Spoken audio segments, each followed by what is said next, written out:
సాధించిన మక్తల్ నారాయణపేట్ కొడంగల్ ఎత్తిపోతల పథకం జీవో నెంబర్ 69 కావచ్చు.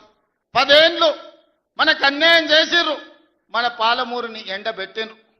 కానీ 2009 నాడు వలస వచ్చి పాలమూరులో ఊరు లేనోడు, పార్లమెంటులో నోరు తెరవనోడు తెలంగాణ రాష్ట్రం వస్తే మన బతుకులు బాగుపడతాయి, కొడంగల్లో ప్రతి ఎకరాకు నీళ్లు వస్తాయని మనందరం కష్టపడి ఎంపీగా గెలిపించినాం.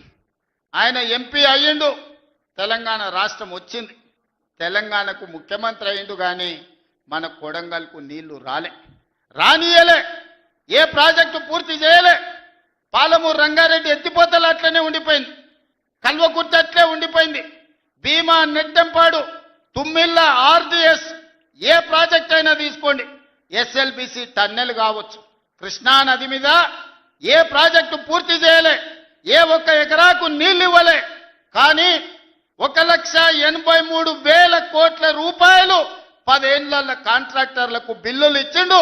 1,000 కోట్ల రూపాయలు వాళ్ళ కుటుంబం కమిషన్లు కొట్టింది.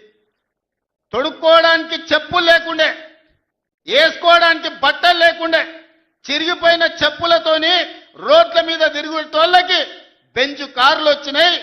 ఒక ఆయనకు ఎర్రవల్లిలో 1000 ఎకరాల ఫామ్ హౌస్ వస్తే ఇంకొక ఆయనకు జన్వాడలో 100 ఎకరాల ఫామ్ హౌస్ వచ్చింది. అల్లుడికి మొయినాబాద్లో ఫామ్ హౌస్ వచ్చింది. వాళ్ళ బతుకులు బాగుపడ్డాయి, వాళ్ళకి టీవీలు వచ్చినాయి, వాళ్ళకి పేపర్లు వచ్చినాయి, 1,000 కోట్ల రూపాయల వ్యాపారాలు వచ్చినాయి, వాళ్ళకి ఫామ్ హౌజులు వచ్చినాయి. కానీ మనకు మాత్రం నీళ్లు రాలే. ఆనాడు కృష్ణానదిలో వరదలు వచ్చి అలంపూరు మునిగిపోతే అలంపూరు ప్రజల కోసం బంజారా హిల్స్లో నా ఇల్లమ్మి పేదోళ్ళకి ఇల్లు కట్టిస్తాను చంద్రశేఖరరావు చెప్పిండు. ఆయన ఇల్లు అమ్మలేదు, కానీ 100 ఎకరాల ఫామ్ హౌజులు కట్టుకున్నాడు. ఆ